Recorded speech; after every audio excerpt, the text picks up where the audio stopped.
Opinions are like assholes. Everybody has one.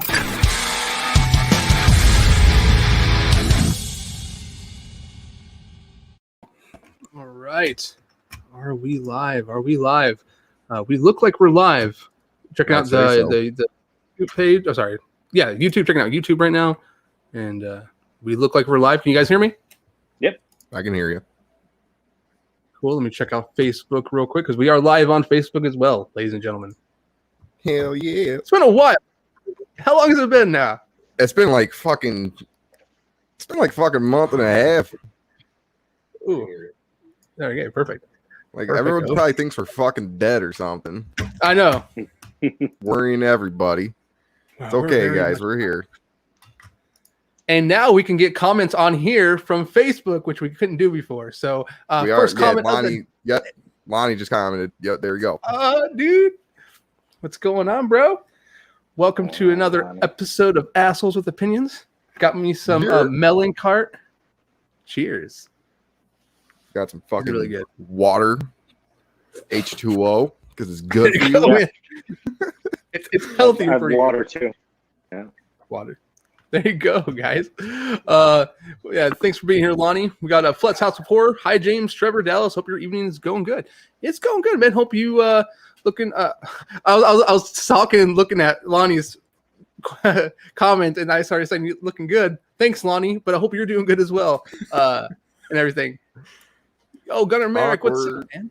Yeah, awkward. Sorry. And then what's up, Gunnar? How's it going, man? And yes, beer for my boys. Oh no, me boys. Let's do it. There you go. Hell yeah. Cool shit, guys. Welcome to another episode of Assholes with Opinions. Special guest, Dallas Alexander over at Shape Killer Studios. How's it going, Dallas?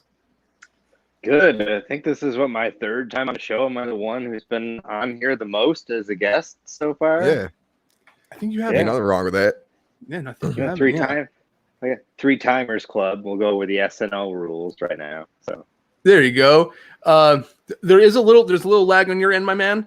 This happens to us all the time, actually. Here on Assholes with Opinions, we get some kind of technical delay, but then it gets rectified. So I don't know if it's going to kick in just a moment. But ladies and gentlemen, today we're talking about the do's and the don'ts of being a collector in the hobby. And, you know, I've been there. I've done some stupid shit. I've said some stupid shit. I've asked some stupid questions. We've all been there. We've all been there, you know. We've all been green as goose shit, you know. Happens. But this is kind of one of those things. Once they start collecting. Oh, my camera. Oh, I didn't hit record, guys. That's why. That's Alex Vincent, guys, by the way. Alex Vincent, what are you doing here? All right, we're gonna get this going. Hold on. Good. All right, cool. We're good now. Sorry. We're about to hit the record button. But yes, the do's and the don'ts of being a collector in the hobby. We got one of our moderators here, Mr. Toronto Freddy himself. Hell yeah. I was hoping he'd be here, man. Welcome, my man. Welcome. Excuse me. Got Doomsday's Crypt up in here. What's up, man? How's it going? How's it going, my man? Gunner? Green as goose. Yes. Hey, we've been there. I've done some stupid shit. And I've said some stupid shit. But you know what? You live and learn. You live and learn. That you do. So having Dallas on this episode, you know, he was able to assist in helping and kind of compile kind of the structuring of the do's and the don'ts, and he pretty much nailed every single topic right on the head. And we're going to dive into that right now. And since Dallas is our special guest, we're going to get into that. He's going to start it off. Now, are we going to hit up with the recap? What's been going on in our lives? The delay? What's going on? That's up to you, man. If you can start off. Yeah, go ahead. All right. So, you know, life happens first off. So things happen. We kind of have to take a break. Now, I know this used to be like a once a week kind of show that we did, and we kind of had to expand into once a month. life happens, and we have to kind of change the way it plays out. You know, sometimes we have to make it so that it happens once every other month, every 6 weeks.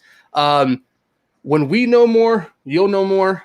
But we've had a lot of discussions on what to do. This episode's idea was actually behind Dallas here, and I love the idea, and I thought it was perfect for this because hopefully this kind of gets people to understand what you just should not do.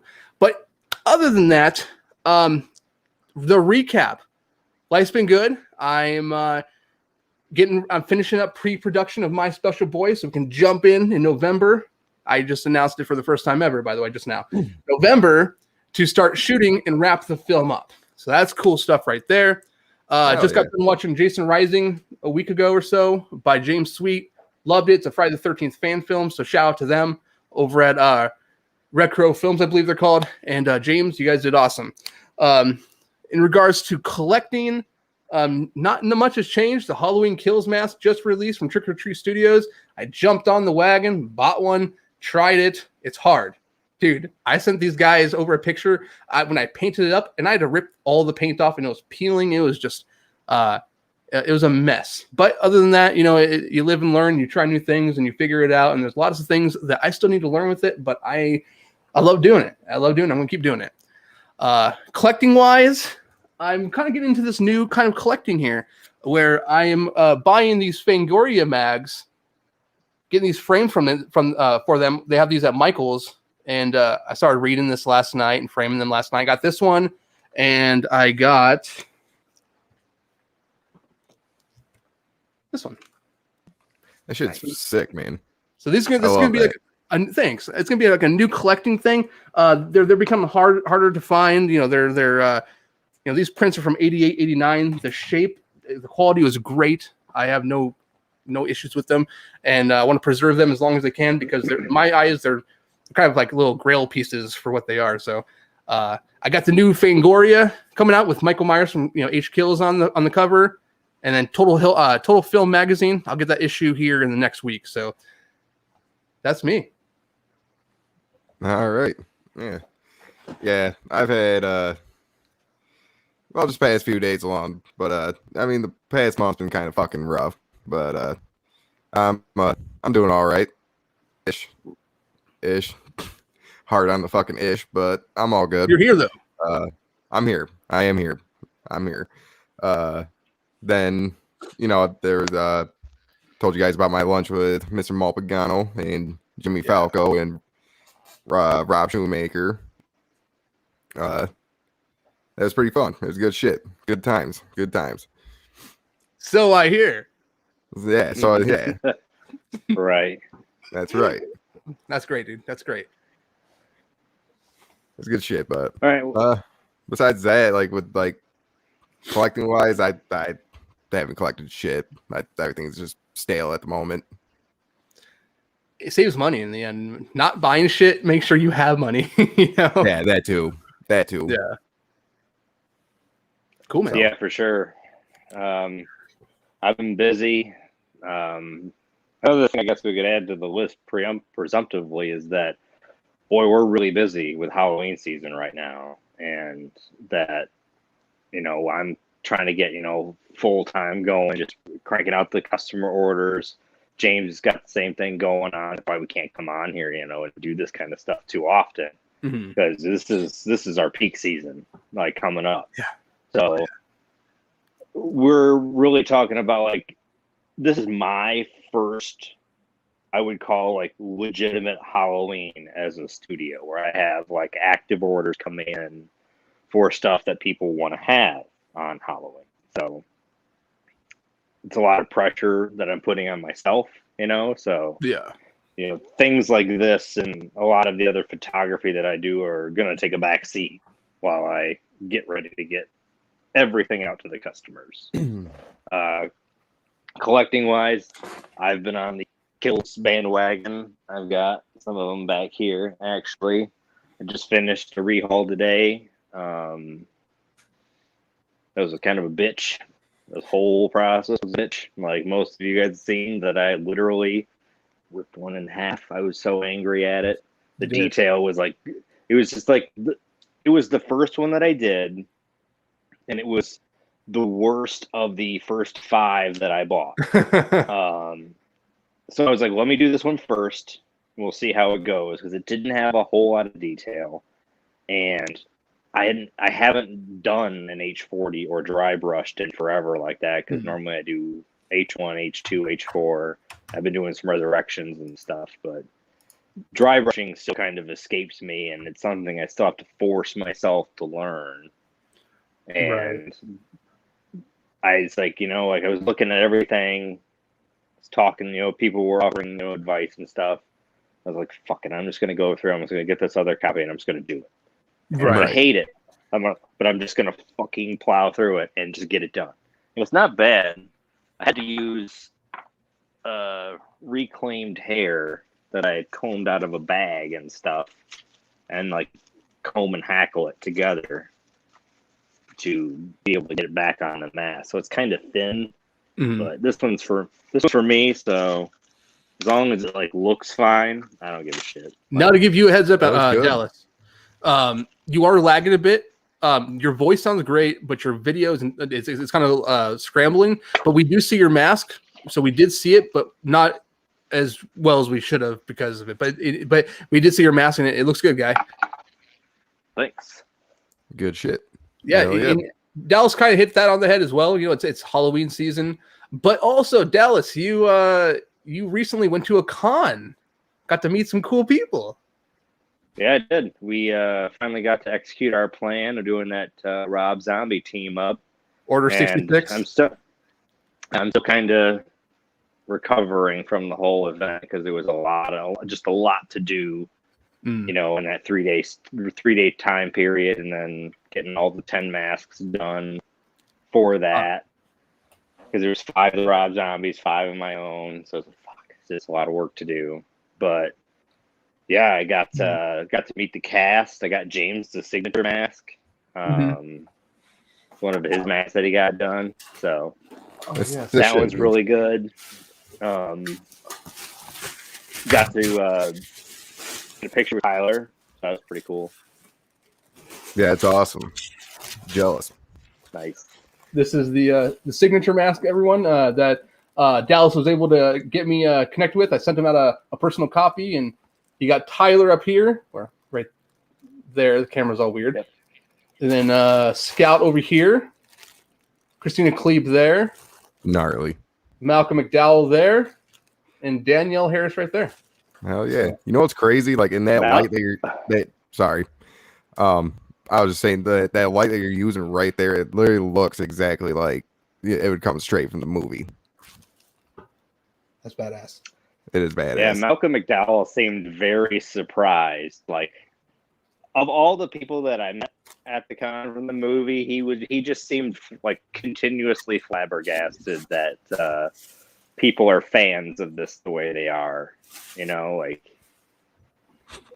I put the mask on. He's like, oh, this looks great. This is, why would you want the signature there? It's like, it's not flat. I'm like, you can flatten it out, Malcolm. It's fine. Oh, okay. Like, he's just like, and then I feel like I had just pulled him away from like a cell phone conversation or something, because I really kind of feel like at most conventions he is how he is in H2, where he's kind of a dick to his publicist who goes around with him, and then he just as soon as a fan walks by, he's all nice and cheery, and then he just switches it on and off. So right, I kind of got that. Meeting Tyler was cool. He's a really cool guy. Even before I met him, I was walking around the first day. So I didn't meet him until the second day. And I was walking past his booth, and somebody was talking about the costume or whatever, and Tyler pointed to me and said, "You should talk to him." Like that as I was walking by. That was fun. And then CJ Graham stopped by the Crypt Keepers booth while I was working there trying to sell my stuff, and he hung out for a few minutes. Pretty cool. That's dope, man. That is super cool. Guys, how's the quality overall? Are we good? Because I just refreshed my page and everything looked really fuzzy for a moment. So I don't know if it's just if my connection is kind of weird on my end. I would say no, James, you're coming in good. If I have to give it something like that, when I'm looking at what I see, we're all in sync just fine. I think the reason you're getting a delay is because of your capture card is going through its processing and then going back to your computer. That's typically where delay comes from. It's going to be like capture software or things like that. Because I haven't had any kind of audio issues like or a delay. You're fine. I'm still in sync with all you guys. Okay, so it shows you. Okay, Trevor is looking in real time right now, Yay. but Not sell the sure. sizzle, not the Weird. steak. Yeah, fucking Toronto Freddy. I sell the sizzle, not the steak. But I wanted good. to beat it out of you. So today's topic. Let's dive into that. Nice little Hell recap. yeah. Nice little recap. Yeah. Do's and don'ts. Got it all. Right that? here. I have it Printed it out. He's got a whole ass motherfucking. I'm He's like, got a whole ass like fucking script on what he's gonna do. Damn. he's like, I'm This is gonna great. fuck all of you Oh, up this? today. This is what I got. I got jack fucking shit. This is as good as it gets. There you coming go. Trevor's right long there for a off the ride top of the today. fucking head. That's great. That's beautiful. I like All that. How about let's do maybe this. So the video isn't a problem. If my audio is good, I can just turn my camera off. I don't really care. You can just hear my voice. That's no problem. It All doesn't right. matter. That's just all right. So do you want me to start? Sure. Just to let you know, I can't turn your camera off. Okay. I'll do it. You might have to hit stop cam. All right. So number one, do. And it's at number one, I think, for the biggest reason is do your research before you ask any question. Big time. Because that question, your question is not a new question. It doesn't matter unless it's about something related to kills where it takes news, to bleed out, especially about the knife, the Farberware knife, we had to like confirm people were looking at it, found it in the wild, matched it up. Cool. But there's a lot of stuff. I mean, if it's from 2018 or older, it's been asked and it's been answered. There are some eternal questions we just won't know. And, like certain things about the hero, there's never going to be, like clear pictures of the hero before it was filmed. So no one really knows what it like truly looked like before they started filming. Mm-hmm. You can only just have like Tommy Lee Wallace's description and recreation of it. But even that, there's tons of resources even through Google. It is a controversial place in some circles, but michaelmyers.net has got a great like info section. You could stay away from the forums if you want to, but they've got good galleries on stuff. YouTube is a good source. There's just a lot of stuff. You could even search in Facebook groups in like the search bar, and it will filter through that group only, and you can come up with information on jungle boots, on coveralls, on knives, like whatever. It's been asked and it's been answered, and none of these are meant to make us sound like we're coming off like a dick, but it's just we don't have time to, while we're busy doing our own stuff, to just answer random questions about a movie, like solving trivia. So I get that a lot. the information, there's informations out there. There are even ways to like make masks. There's basic ways to get started. A Google search away will let you know exactly what you need to know, and then you can just go from there. It's a snowball effect, but you can find your own way before like you need to ask. If you need to ask, it better be something that like no one's ever asked, or a question no one's ever posed before, kind of right thing. So, but like, hey, what color are the coveralls? You can find that. Like it's easy. So yeah, I just don't want to answer those questions. I feel you. And like, sorry, Trevor, what were you gonna say? No, I was just agreeing. But Okay. I mean, there is another aspect to research into it. Yeah. Like people, research like do background checks basically on people so you don't get scammed out of shit. Yep. That's a good thing too. Yeah, do your research on people, on their history. I mean, you can type the artist's name into the search bar, and people will come up with either positive or negative things to say about them. Right. I mean, Exactly. the keyboard is all unique. You have so Yeah. use it. That's right. Follow up with the research thing. You know, let me tell you a story, personal story. So a couple years ago, I'm new to this. Green is goose shit again, once again. And I buy a master. This is before I ever rehauled a mask. I had no idea what I was doing, but I had these dreams of being a mask maker. You know, I love seeing all these artists work. So I bought a master. I bought a second. Oh, I bought a master. The first one, everyone's like, "Oh, dude, congratulations! Can't wait to see what you do with that. Awesome, dude! Congratulations, James." You know, all that bullshit.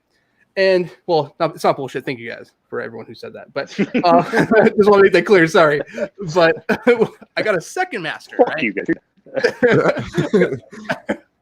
I got a second master, and I didn't do my research. I didn't know that I had bought in something that someone else recasted. And because of that, that opened a can of worms with myself and someone else. And me and that person, we're cool today. But in that moment, I feel attacked.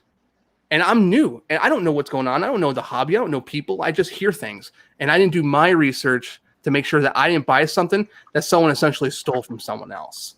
Right. And back then, that happens a lot.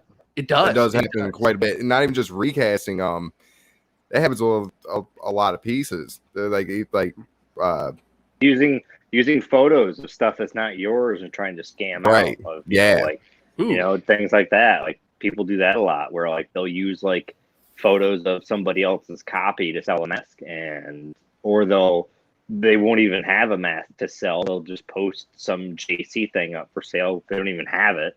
They'll just post the standard photos that we all see. Somebody buys it because they'll be like, well, it's only $700. I'll buy that instantly. And then, oh, it's friends and family.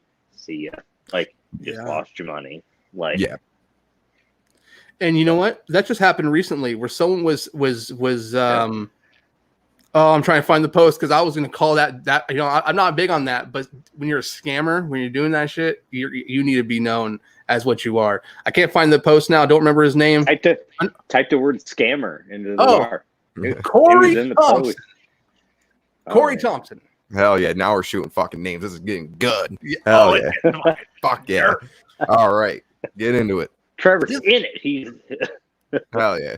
This guy went around trying to sell masks on the cheap, like Warlocks, H18s, H40s, whatever, and trying to tell people that it was his.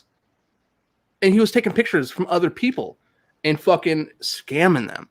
And he got called out, and now he's blasted on all kinds of fucking places. Now, I'm not big on calling people out openly because that's just not my gig. I just don't do that. But when you're stealing from people and you're taking money out of people's wallets that they work hard for, you're done.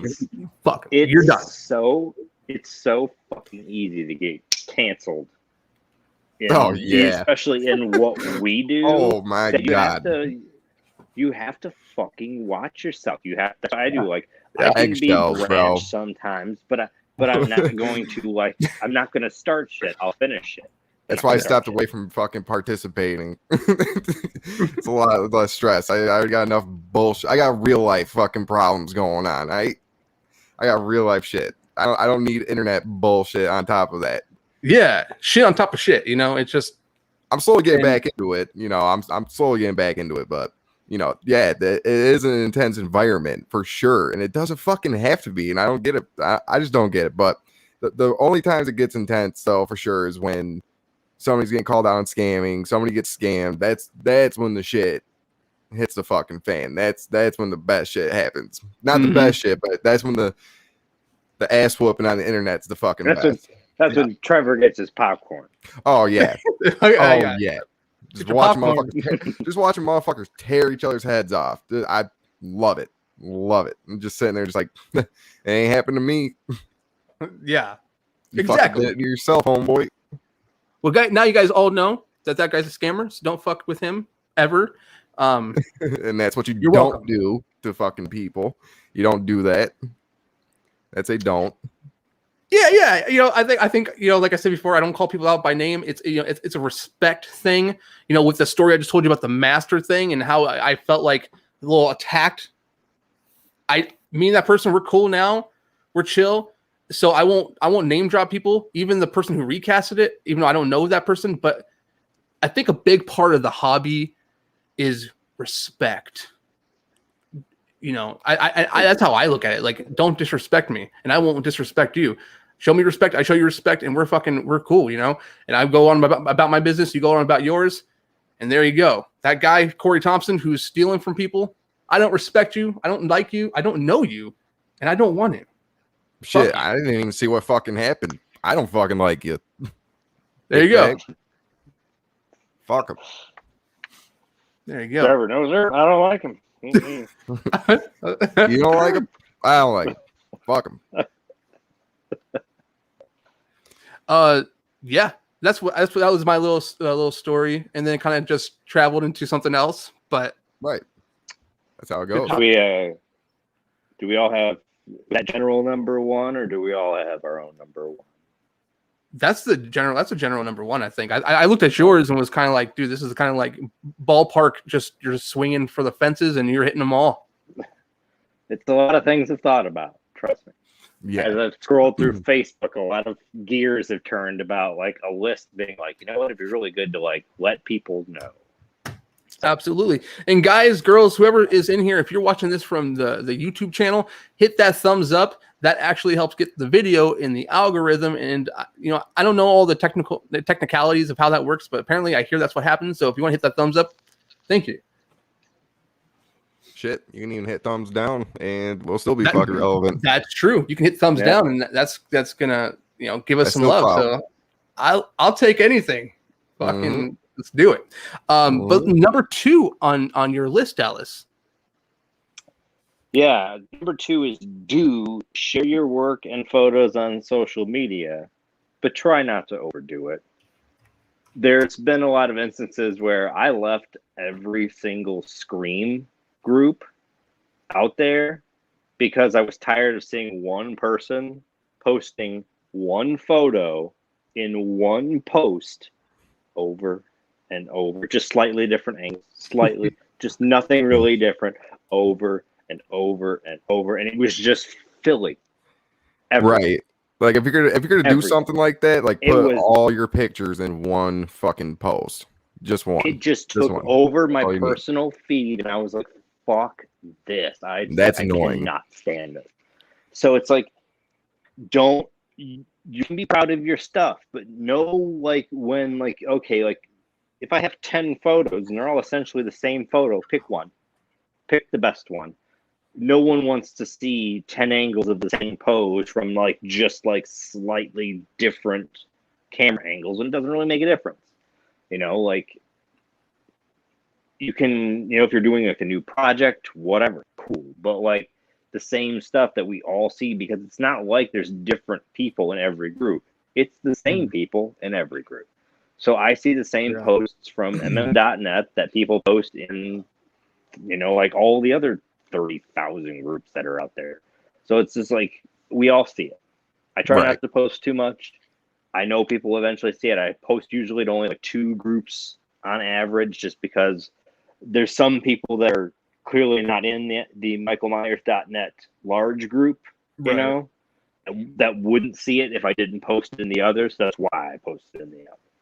But repetitive posts, like, just know when to like slim down your work, like you got to edit yourself. Like just releasing every single photo you take, this is gonna jam up your feed, my feed, and everything. Because when I release one picture, there's like 20 that I delete. I don't even want you to see because I think they're crap. So I just never post them. Yeah, that's something I kind of agree with. But like when it comes to like everyone's in the same group and everyone's in the same group, it's like, dude, that's why I left a lot of these groups. Like I'm not a part of michaelmyers.net. I left that shit. I'm not a part of Mass Collectors. Well, I actually got kicked out because I blocked someone, but you know what? I had to, and that's my fucking choice. But I left a lot of these groups because I can't stand seeing the same shit over and over again. Now, I will give a shout out to some groups like Sam Haynes group, Lawrence Sam Haynes, Horror Movies, Masks and Toys, HMMAT, Kevin King's. Shout out to you guys. Yeah. They got some good groups with some good people and artistic people, and I don't mind seeing that stuff because a lot of what I see in there I don't see anywhere else. No, and it also, like, I would say this would pertain to like work as well. Like I see it a lot with sculptors where they post every day, and it's just like you don't really seem like you're making too much progress. Like there might be progress, but it's hard for us to tell sometimes, and I think it's better to, when you're working on something like that, just work on it yourself, because it's like you want to like get through it. And if you're too busy worrying about posting it all the time, all that time posting it is not time working on it, kind of thing, I give people who are sculpting the benefit of the doubt on that, only because there have been people who just jumped out and it's like, oh, I took this Freddy Krueger that I had in clay and all of a sudden made it this Myers mask that ended up being the JTK, which Jimmy Falco was the lead on. And some guy tried to recast the JTK. It said it was actually originally from a Freddy clay sculpt that he was doing, and it's some bullshit story, and he didn't have enough pictures and evidence. So I will give people who sculpt the benefit of the doubt. Show as much as you can to prove to people that you're not stealing. Yeah. Right. You don't have to show, like 40,000 progress pictures every day. Like, that's true too. I breathe down my sculpture. Like it's like you're gonna make progress, update us, every few days, cool. But it's just like it's kind of like I see a few of the same things all the time, like you said in the groups, where it's just updates on the same projects. And it's like, yeah, those are cool, but I feel like they're getting posted more, and everything is getting, like Facebook's algorithm will usually post the things that are like most popular or most seen towards the top. So if something doesn't get a lot of likes, it may get washed down, like I just think like editing yourself and trying to be as concise as you can is a benefit. Yeah, it definitely has its pros and cons. And I believe number 3 was evaluations on your work to improve. Do your own evaluations. Like that. What I do is sit down. Like I have my original like old work, and I'll put that next to my new work, and I look at them, and I and if it's something that progresses, like the OGS, I have multiple copies, so I can like put them all in a line, and I can study what I like about, like the first copy or the third copy, and kind of like, well, I want to take the finish on the eyes and mix that with the lip finish from this one. So you're just always like looking and reviewing yourself. I feel like people are kind of blind that when they get a project done, there needs to be some kind of divorce from that project and moving on. But you also need to remember what you did in the past so that you're not doing the same thing, all the time, that you're always growing. Because that's what I try to do, is like I'm always trying to finish things in a new way, do new types of, washes on the masks, new colors. What does it look like if I do this differently, if I shade it here or shade it there? Yeah. So I'm always just trying new things and trying to improve. A lot of people, I've seen that they're doing it for, a couple of years now, and it kind of looks like they just started doing it still. And I feel like you need to like look at your work now, and if it doesn't look any different from your work when you started at the very beginning, change it, like change your paint, change your, glue, change your whatever, and just try something different and see if it comes out. If not, you can always go back to your original style. But that's what the kills was for me, is I was doing so many 78s and H2s and all this other stuff that I had to like grind and like retrain myself on how to do something new to like push myself further. Yeah. So that was just like the most arduous thing about it, like is getting through that barrier. But once you do, it feels really good. And don't ever be afraid to try new painting techniques, or, like the TOTS mask for the kills is kind of it's kind of thin, so it's kind of a pain. You can't like Dremel strip it or anything, and unless you can get the paint to come off, it's not coming off. Unless you can get it to where it peels off. But Dremeling, it's a no go from what I hear. So I ripped the other one out because I had put like 10 layers of paint on it in the dry brushing stage, and it was just pilling and just looking like ass. I tried Dremeling it on the top of the head, and it just started to like tear the latex and shit. So like, fuck this. Yeah, guys, here's So. well, you can't see that now. No, that's what mine was originally. That's happened. It happened. I did my normal routine. I would do on an RZ mask, and I did one part too thin on the latex base coat, and it started peeling to a point where it was unfixable. And that's what it became until it became that.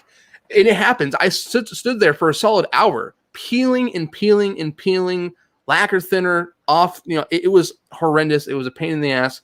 But yeah, sometimes you gotta get yourself out of a comfort zone and try something new. I thought that the RZ set, the thing I do was going to be just, oh, this is going to work, no problem. No, it did not work at all. Yeah. And a lot of people think that like their worth is based on what people say in comments and stuff. That's why I say evaluate yourself. Like you'll see your own improvement if you look hard enough, and you'll see where you need to improve if there's a spot to do so. Mm-hmm. I still think that like I need to work on eye cuts. I've got new Dremel equipment that helps a lot, you know. But like just learning those fucking shapes sucks, and I'm still trying to get it down. My new masks have been really good so far, and I'm hoping that I can keep that trend going. But that was, you know, one of the biggest grinds I had was, you know, like 2 years of fucking trying to draw and cut out 2 circles, like essentially like 2 ovals. Like, yeah, it's like the smallest little things. I fucking hate eye cuts. It's the weakest thing for me. I think I feel like I always fuck them up. Felt tip Dremels though, and they make small ones because they usually have like the drum size ones that are, you know, like maybe like 1/2 inch in diameter. But I found some on Amazon that they're thin diameter, so they fit in the eye well a lot better, and it's been easier to, you know, get the latex out without screwing up the eye cuts too much, because those Dremel bits can be kind of big sometimes. Yeah. Oh yeah. Right. But the evaluations on your own work and ways to improve it. I agree on that. And one thing I will say, this kind of follows into what number 4 actually more than anything is with that. It's number 3, number 4 are kind of together for me, where it's like evaluate your work so you can improve, try new things. Don't be scared to ask people. Don't be scared, which kind of hits us into number 4. You know, offer help, criticism if someone has asked for it. If someone asks for criticism, like, "Hey, man, you're my friend. I know you don't want to hurt my feelings, but I need you to break it to me right now. What can I do better so that I can actually have a nice looking mask? Like, I don't care if you shit on it and say it's the worst thing since fucking moldy bread. I don't really give a shit. It's like you gotta be honest. I need honesty, because if I bust this out and you tell me this looks good and 700 people say, "Oh my God, what's that horrendous bullshit?" I'm going to feel bad and be like, "Did you lie to me?" And that's how you know who your real friends are. Right. People who can be honest. I've had several conversations with lots of friends who've shot it straight, and it's made me work harder and try new things and try harder. And that's something that's very important is if you're going to ask for suggestions, make sure you're going to the right source, someone you can depend on.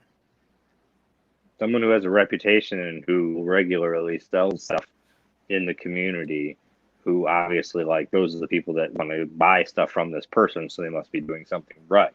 Right. Yeah. You don't want to take your advice from a YouTube video. You know, like, it's just most people, like, yeah, we're on YouTube now, but like there's a lot of, you know, like the kills masks are being, you know, released out, you know, widely now. There's more spirits opening. People are getting their hands on it, and everybody's going to make a recall video. So you're going to have a lot of information, and a lot of it's not going to be great information to go through. So don't be afraid to ask, but also realize that a lot of people may be asking. So it may take us time to get to it. Yeah. Getting on number 4, offer help and criticism if someone asks for it. I'm mostly referring to like mainly in posts where if somebody's posting about something, being like, hey, what do you guys think about this? Like I just finished this mask. If someone is posting with no context of asking for help, and then you just pop into the comments being like, you should do this, and this, when they didn't ask for it, they might be happy with the finish on their mask, like, right. They're not looking for the critique mafia coming here and just start pushing everybody around. If it's solicited for, awesome, go ahead, because then that person expects it. But we've all seen how things can blow up in comments where people like try and like tell people what to do, and it's just like, hey, you shouldn't. They didn't ask, so right. I don't even bother. I just move on. Damn, that's like number 6. We had 5 of these, and that just kind of like went into like what I just said a moment ago became like number 6, because I can kind of see both sides of the what's the word I'm looking for? Both sides of the road, I guess. I look for critiques from friends and stuff too, but like I know what I'm getting. I'm asking those people that I trust. I'll take public critiques into opinion too, but I also have to realize that somebody making a comment on Facebook, this goes for anybody who makes masks. The person like who is typing probably doesn't make masks. They don't have any idea what it takes, how to do it. So they just don't know. And you do know. So like I don't really worry about them. Like I try, like some public comments are like people are just fucking trolls and shit, and I want to like punch them in the mouth. But like a lot of people, they try and sound like they know what they're doing. They don't know what they're doing. They've never done it. And I just try and filter those people out. And they're gonna offer their way to like how they think that they've done it, even though they've done it once and it may not have even worked out. So right. I mean, if you're to comment, I guess like try to know your shit a little bit. I don't know. I know exactly what you're talking about. I've seen back to number 1. You're gonna comment, do your research, then comment. But I mean, I've never made a mask. I've never worked on a mask, but I hang out with Jimmy Falco often, and I hang out in the shop. I see what he does. So I mean, if I'm gonna comment something, I do know, pretty. You have a familiarity. I don't know 110% what I'm talking about. I do. Obviously, I have seen the process. I've seen the whole shebang. So I mean, I give advice here and there as a collector that somebody that's stood next to an actual like somebody that's been doing this for a long time. And I guess let me rephrase it like this: you don't get to a higher level. Uh-oh, James went bye. Now it's Vincent. He's back. It's Alex Vincent, guys. Son of a bitch. What are you doing? What are you doing here? So anyway, while James is figuring it out, Oh shit, he's gone. Oh my god, he's invisible. Taliban got his ass. So I guess the idea is that like you don't become more popular and you don't get more sales by offering the most advice, right? And seeming like you know what you're talking about. Like you don't have to convince people. Your work convinces them. Your grasp of knowledge and like you touting that you're the smartest mask maker nobody cares. Like what's on the mask, that's what matters. Yeah, I'm never going to really interact with. If I'm a person buying a mask, there's very little chance I'm ever going to interact with this person to get any of that knowledge anyway. So it doesn't matter. Yeah, you're right. Yeah, you don't become the best because of what you know. Absolutely, that's true. That's true. Marketing is also another good selling point. How do you do that? That it is. Now the 5th one You this one. I was a little actually confused with this one. Only because it discusses to make your own masks and try to dive away from what's being done or that's popular currently. Maybe you would be able to explain that a little bit more for me. It's number 5 is try and make your own masks. I never want to stop anyone from trying to get into mask making of any kind. But I do see a lot of people, especially in the Michael Myers game, is sculpt a life cast curve. The one, it's like there's so many. It's so repetitive. It's okay if you're going to do it and make one for you. But if your aim is to produce them and have people want to buy them, your odds are very slim to none with what's out there available right now. It's a tough sell, and mostly what people want is the lineage or the weight that your name comes. That's why the 13 was a ground up sculpt, but Nick Malpagano's name and reputation is what people are buying with that new sculpt. So there's trust there. Yeah. There's a lot. Great looking mask. Yeah, too. But there's just a lot of people doing, a lot of Rob Zombie stuff, Rob Zombie Myers mask, Kirk mask. There's a lot of stuff coming out. Yeah. I am trying to branch out myself that after this Halloween, I want to do something I want to take a left turn and do something non-slasher. I don't, you may think you want to go into the Freddy route, but trust me, there's already kings in the Freddy community. There's kings in the Jason community. There's kings in all of them already. There's well-established people. I recommend if you want to try and learn to make masks, make your own mask. Don't make something else that you have to compete with a bunch of other people to sell. I've been thinking about doing my own take on an alien of some kind, and whatever I come up with, you can only get that from me. So if it ends up being something that people like, I'll get a lot of sales from that because I'm the only person you can get it from. Right. The Myers masks are hard sells because unless they look spot on, you're wasting a lot of money, in my opinion, because those materials are expensive. Things are hard to get now. Like clay is kind of hard to get. Like you're putting minimum $500 from like clay to getting your production mold, maybe depending on what you're making production molds. Yeah, and then you got like latex costs, hair, time. I don't really think that unless you're doing it for a pure hobby, if you're trying to make a business out of it, doing any one of the established characters as your first mask without buying a master. I got lucky I had a master that had SSN lineage, so that helped out. But I want to try and legitimize my sculpting ability by doing my own thing because I didn't want to try really. I wanted to retool what I had, but I knew I was I'm not going to be able to sculpt a ground up anything that's going to look as good as this. But I might be able to make my own mask that looks great on its own that I don't have to have a target to match, I don't want to replicate something. So I just recommend do something unique if you can. There's a lot of people, and I don't want to say no, you can't do it, but you have to consider your investment. It's a lot of money. It can be a lot of money for some people. And if you're not getting anything out of it except one mask that you just put on your shelf, you could have rehauled something, and just, bought something like a Tots mask and rehauled it just for one mask. It's a lot of time, it's a lot of labor. And I think personally, you should want to at least try and make some money back on that for all that labor.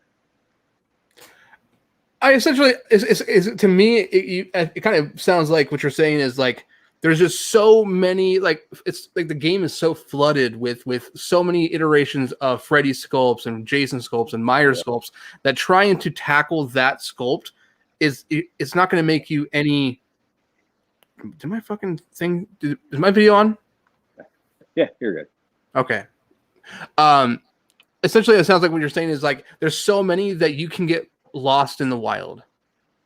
Yeah, you can. It's just, unless you like have a name attached, like like there was the James Mangrum, like the id, like that was a sculpt that kind of like like people like started to like it was teased a little bit, and then we got to see it, but like Right. that was that and the 13 were the only like ground up sculpts that I can remember in recent that like really had a lot of buzz. Most people prefer Kirk lineage if they're going anywhere, so those masks exist. You can go to a lot of really good artists and get things with actual real Kirk lineage. So I just don't see the point. Like when I was looking at like what I wanted to do in the Myers mask community, I'm like, I thought about sculpting a Kirk, and I'm like, well, could I compete with Nikos? No. Like, can I compete with like Morgan and Darren Perks having the 99? No. Like, not to say I want to be defeatist on myself, but if I could only get to as good as those masks, which already exist and are technically some of the most accurate that you can get, how am I going to make it better? Yeah. Like Yeah. they already exist. So it's like, I just don't see like, I don't want to invest my time into something like that. If it was just something I did as a hobby where it took me, like a long time to do, I'm just doing a clay sculpture or whatever. Right. But if I'm going into with this to be intentions to, I'm going to start a business. I'm going to start, making masks. I want to do a Kirk because that'll sell. It may not sell. It's really hard. Right. It's gonna be. So I would recommend. Yeah, I'd recommend looking at like Distortions Unlimited, like Ed Edmonds. He makes a ton of different, like really crazy looking, really cool masks, and I get a lot of like inspiration when I look at those for like aliens or monsters and stuff, where I'm just not looking at Michael Myers all day. I get the want to really branch out, and I want to do that soon. Yeah. I mean, I see that from both sides of the road, both sides of the fence in a way. It's like, for people who want to try it, they might have internally some sort of artistic want where they're like, can I do something that's close? Obviously, we know who has the closest and there is available. We look at the Nags, we look at the Morgans, we look at it that way. But at the same time, like me personally, I think it can be cool. I mean, look at AHG though. His stuff is all life cast essentially, and he has a huge following. People love his shit, and no, I'm not trying to say shit. Like, it's good work. Sorry. So there are exceptions for that. Yeah, there's exceptions, but like I see a lot of people get frustrated when they try to sell something and it doesn't sell, and it's like, well, it may not be as accurate. You may think it was accurate, but it just wasn't. So what do you have to do? You have to go start the whole project over again. It's a very like hit and miss like image when you're looking at it. Like Nick Malpagano says, everyone sees Michael Myers a little differently, like based on what's seen, how you saw it, things like that. So when you look at it, you might see that, yeah, it looks great, but like the public is going to determine ultimately what's good. And as far as collectors, people want replicas, and there are already really solid replicas. I think that's why the 13 is doing so well as an original sculpt, because it's its own thing. It does have Nick Malpagano's name behind it, which helps, and that gives him a lot of credit to sell them. But it's just hard to come out with a original Kirk or Myers sculpt when there's just so many in circulation right now.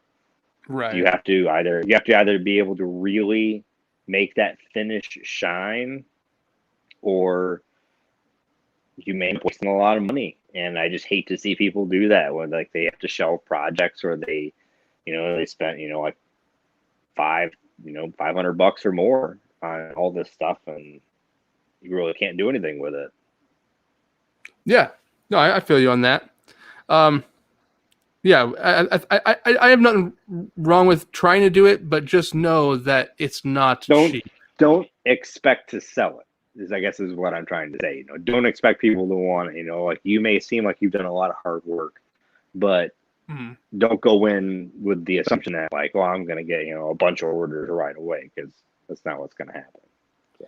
Dude, with the Slayer, that's how it was for me. As like I went into it thinking like, dude, I don't think I'm ever gonna be able to sell much of these, because we have Russell Lewis, we have Ford Effects, we have Delator. So I was like, but this is something I want to do. There's not very many who do it. There's the prop shop, you know. And so I didn't go. Your instance was unique because you were filling a void in the very kind of thin Rob Zombie market, where like there's the kings like on Rob Zombie. But like you said, there's prop shop and there's really not many other people. So you came right in where people needed a really great Rob Zombie mask. They didn't want to spend, you know, tons of money on it. You got them at a good price, a really great mask, and that's what made it, you know, like kind of hot right away. The H1s are just the H1s are a way harder to sell because there's that many more of them, you know. Different variants, yeah, a lot of them. When I initially tried to get the zombie off the ground, the market was actually flooded. Not flooded, I mean, but like Delator was active, and a lot of these guys were active, and even was it Quiet on the Set who came up with the zombie mask? I haven't seen that in a long time. It's been like over a year, I think, probably closer to 2 years. But then it just worked out. So happened that like as mine was coming off the ground, like Jason was helping me. Everyone started phasing out a little bit, and then I started seeing a resurgence of these, you know. So yeah, but the Slayer is doing me well. I'm very happy with it. That's good. Yeah, I don't want to like. I always try and recommend if people are going to do something unique if you can. You know, like that'll usually like be what sells is your take on something. You know, like I want to do my own monster or alien or whatever, you know, vampire. Just make it, you know, your own thing that you can only get from you. So if somebody wants one, they know where to go. There's a lot of people that can buy an H1 Myers mask. You know, like you can get them from a lot of people. So it's a tough sell. Right. That is. That kind of touches us up into the don'ts. Those are the do's, everyone. We got don'ts. First one that's on this list. Actually, no, it's not on the list. No, I'm not going to sell Slayer blanks. Just stop asking. Stop asking me. I'm so tired of it. It's like every other day. You sell a blank? No. Do you think you're going to ever do it? No. The Dave Chappelle meme. Just y'all got any blanks? Anyone got any Slayer blanks? No, it's not happening. But y'all got any of them Slayer blanks? No. Sorry. A good rule of thumb on that is we all see, like, if people like see the blanks you can buy on eBay for all those things for like $35-$45. There's reason those are sold on eBay for $35 or $45. Yeah. Enough said. Exactly. So people aren't going to sell, like, people hear that Nikos sells blanks, but he doesn't really sell blanks. It's just how James doesn't really sell blanks. He sends them to approved artists that he can trust that won't to repass get it their finished. shit. Yeah, because we have to. This is our livelihood. There's zero. Like, I'm going to take zero chance on just selling blanks widely on stuff, because this person may not do it, but that doesn't mean someone won't do it eventually if they get one out there. Right. And it's not like they're going to offer you to purchase the, you know, like if they didn't end up finishing the blank themselves, they may not come back to you saying like, hey, I didn't do this. Do you want to rebuy it from me? You know, they don't know, they'll sell it to someone else. So you don't know who that person's going to be, you know, as like things start trading hands and things like that. So eventually you've got a copy that's unfinished floating out there that somebody's just going to throw some fucking silicone on and bam. Yeah. They got their own mask. Like, yeah, you can do that with a finished copy, but it's much easier to detect when it's a finished copy that's been recasted, especially if you're filling in eye cuts or ear holes or something else like that, or you can see the glue, you know, leaving marks. But it's just No, we generally don't sell blanks. Like you see blanks trading hands, you'll see people posting that they've got, a really nice nag blank or just something, kind of rare. That's not a regular occurrence. Those are high profile collectors who were trusted with those pieces that are, they wanted to keep them as a blank for collectors purposes. And some people think they can get a leg up by buying one of those, and then they learn the hard way that once it's outed that they recasted shit, your career is over before it started. So, I've seen it a lot of times. Yeah. So we don't sell blanks. If you're given the ability to buy a blank from one of us, is because we would trust you enough to do it, but we'll usually approach you, or if you're another reputable mask maker to a reputable mask maker, if you come in contact on a group or something like that, and you guys want to exchange blanks, whatever. But there's credit behind your name, behind my name, to where I don't want to fucking ruin my name in mask making. James doesn't. No one does. So that's why we can freely trade if we want. And James knows I'm not going to fuck him over and just start doing a bunch of shit, because if I did that, that would sink me. It wouldn't do anyone else. It wouldn't hurt you at all. People would praise you and defend James. I recasted his stuff and my career would be over. Yep. Why would I want to risk that? No chance. So it's locked down. You're not going to get blanks from a lot of people, especially times like this where Halloween's getting hot and there might be some people looking to just fucking try and cash in.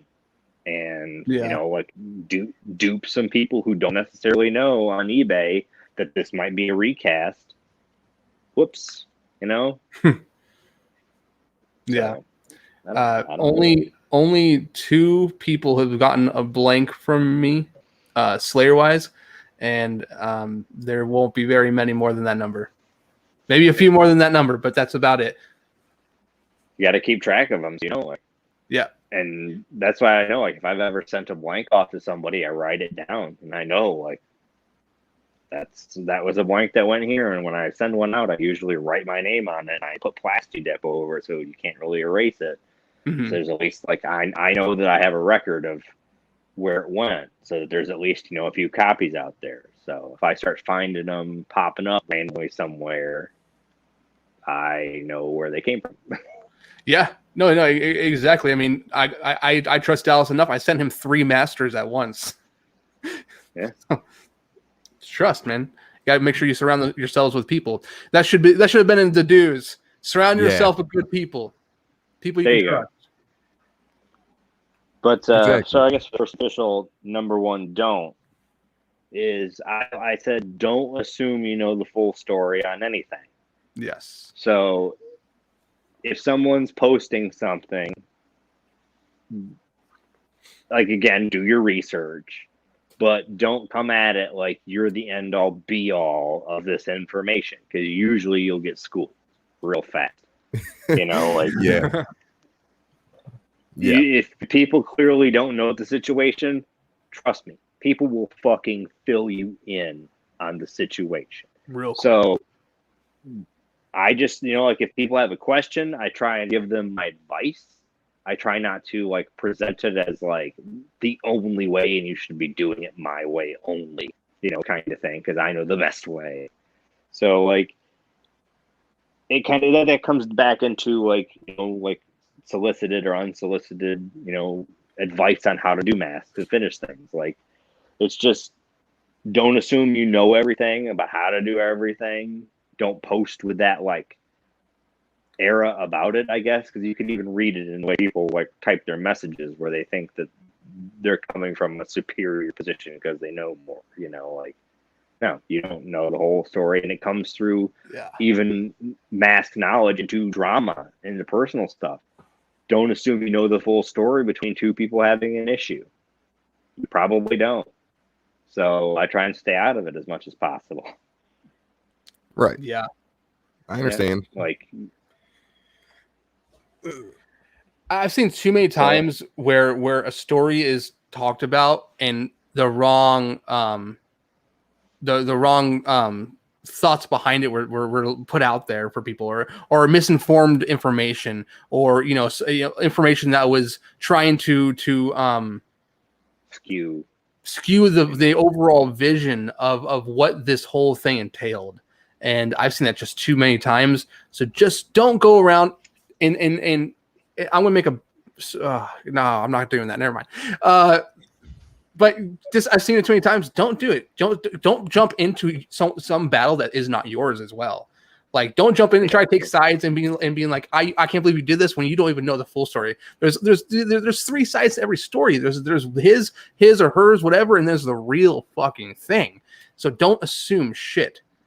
Right. Get your information, collect it, use your knowledge, your brain, this thing up here, and come up with the correct idea. Did this happen? Did that happen? Okay, I now know the story. Not only should I just keep my mouth shut, but now I've done my research because now I know. Simple, right? It should be, but it's not.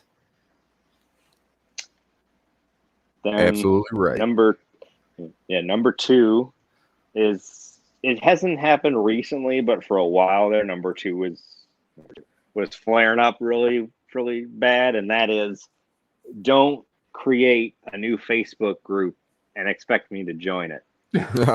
God. because I get so many that one. That was good. That's a good one. All the time.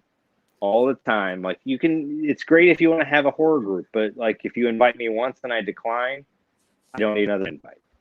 Why? Because we're all in the same group. If you create a small splinter group, all you're taking is a few people from another group to another group, and it's just like they're going to see it no matter where they are. If it's a very focused group about something that's not really out there, great, maybe. But maybe if I decline the invite, don't send me 10 invites, like every day, being like, you didn't join my group. Well, I don't want to join the groups. I'm in enough damn groups already.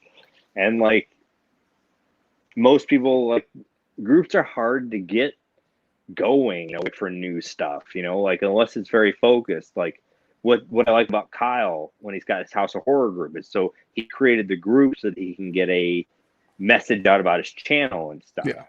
But just creating another Michael Myers group, who cares? Like, there's like 14 just Michael Myers groups. Like, we don't need another one to get more invites to. It's not going to make you popular being a mod or a group owner of another Myers thing, because it's probably not going to be as big as mm.net's forum or whatever that's got like 15,000 people on it. So right, if it's something unique, great. But like, it's just, there's a lot of groups and I get a lot of invites and I can't manage that many groups.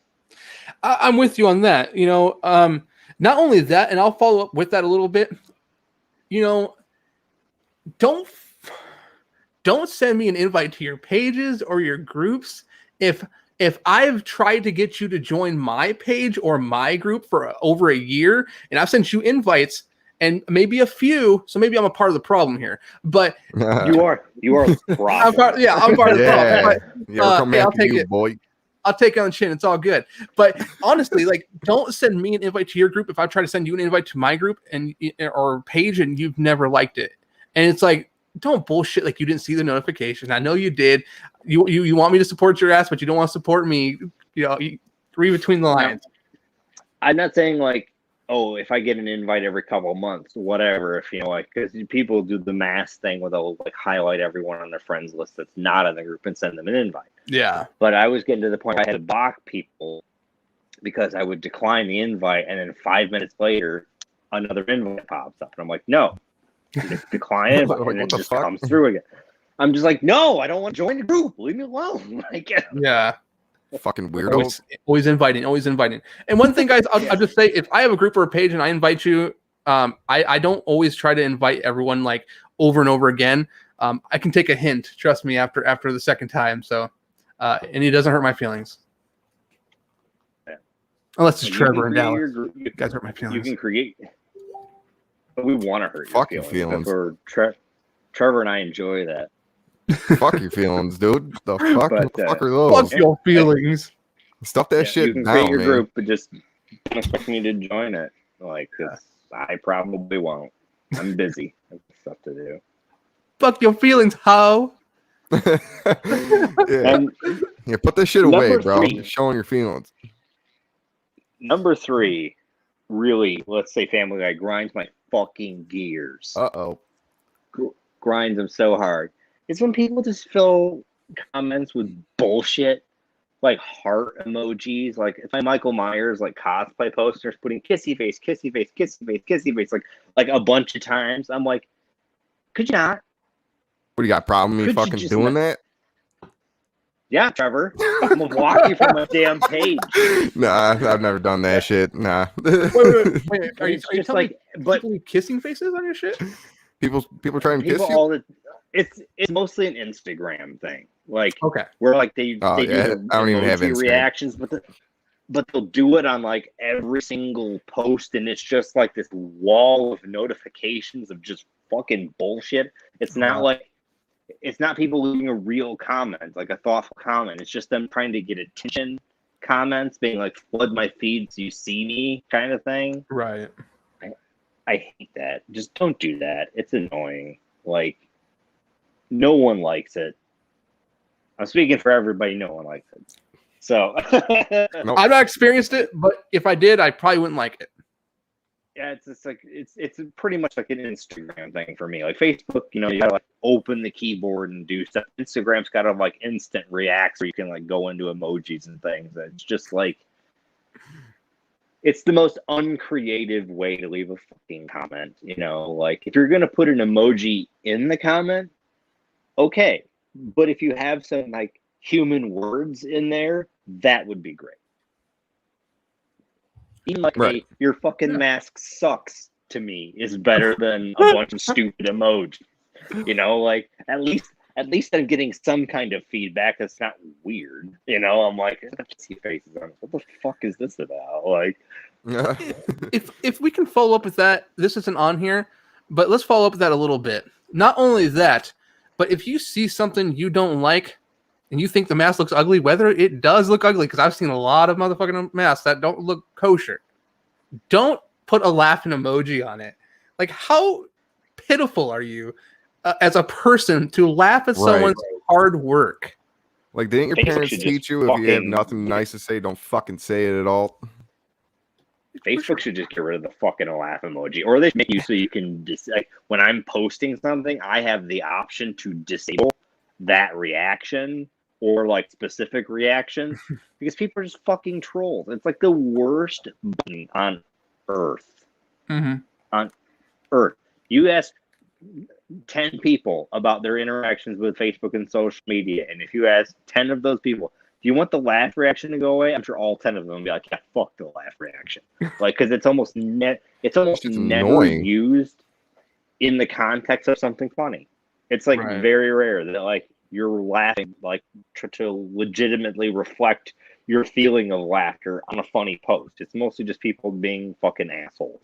It's like you could just not be. Like you can think about it to yourself. That's great, but when I find out like who it is, I'm just gonna block you. I'm just doing that from now on. Like I don't care. If you're gonna laugh at my artwork and at my masks, that means you're never gonna buy it anyway. So fuck off. I don't need you to be there. You can be blocked, and you're not gonna see it, and you're never gonna laugh at it again. Yeah. So I don't really care. It's like when people want to say they're an asshole, but they just don't want to outright say they're a fucking asshole. They just use that. Exactly. Trevor's like, I'm an asshole. I'll tell you straight up, I'm a fucking dickhead. I ain't gonna use a fucking laughy emoji. I'll tell you straight the fuck up. I'll go to this fucking straight to the problem.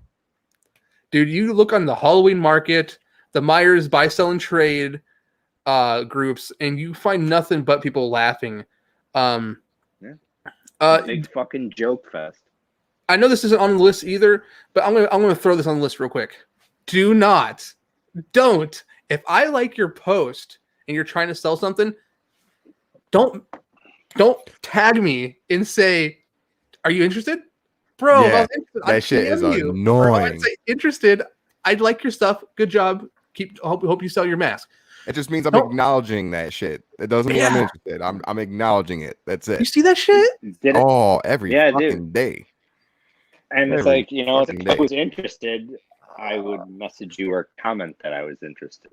Like I'd say, knowledge. yeah, I'm gonna PM you. That's how being interested works. Oh, man. Right. It's not. It's the little button that says like doesn't say interested. It's not the interested button. Yeah. It's a like button. So I press it Right. because I like it, not necessarily because I want it. Exactly. I had someone and I like their stuff, and he's done it twice to me, and the same guy, and I'm kind of like, dude, he's like he says interested, and then PMs me and says, hey, were you interested? And I was like, no, man, I'm just trying to show you support, man. Good job, you know, good, giving you good vibes, bro. I'm not here to wreck your day, but no, thank you. No, thank you. It's not that it looks bad. I just don't want to buy I'm it. not saying that it shouldn't sell and it won't sell, but like Right. most of us are looking to sell our stuff. You know, Yes. I'm not looking to buy a lot of collectors masks and other stuff. I'm filling my fucking cases up with my own shit and I'm running out of room. So I really don't really want to buy a lot of other stuff. I'm kind of capped out on buying masks right now. So unless I get like an opportunity to work on a blank here or there, I don't really intend to buy many more masks because I make enough as it is, and I really don't want to buy a bunch of other ones. Right, exactly. I think that's like some weird thirsty fucking selling thing. Thirsty selling. Another let's roll the number 5 on the screen in with that. Like when you're posting about stuff, avoid the typical what I call them buzzwords. Don't say this is screen accurate. No, it's not. It's not screen accurate. He's just like, it's not. It It's isn't. not screen accurate. Movie quality, not movie quality because it was never in a movie. Flat out. Oh yeah. Like it's just like you need to describe the features of the mask: size, type of latex used, hair used, paint, things like that. That's what people are looking for. I'm not looking for a listing that says, castle version, screen accurate, never worn, blah blah blah. It's just like those are just fucking words everybody uses, and it doesn't. Selling they don't words. mean anything. Yeah, they don't mean anything. It's just like bullshit title words, and it's like it doesn't give you any like. It doesn't give you necessarily information about the mask, like what the history is, if there is any. It's just like screen accurate mask, Kirk, never worn, smoke free home. Fuck you. Like, I mean, I personally appreciate the smoke free home thing, and I'm sure James does too. I appreciate that very much. I fucking hate that shit. Yeah. If you're mentioning in the post, but it's like a lot of people like that's like the second thing that they notice. So I feel like it's like they move words to the top of the post for importance because these are things that like this is important. People know this. Like, yeah, it's okay to people know it, and you should make it clear that. But it's not like you can have that in the regular description, kept in a case, away from smoke, pets, things like that. Screen accurate to the moment Tony Moran choked Jamie Lee Curtis. It's like, dude, right?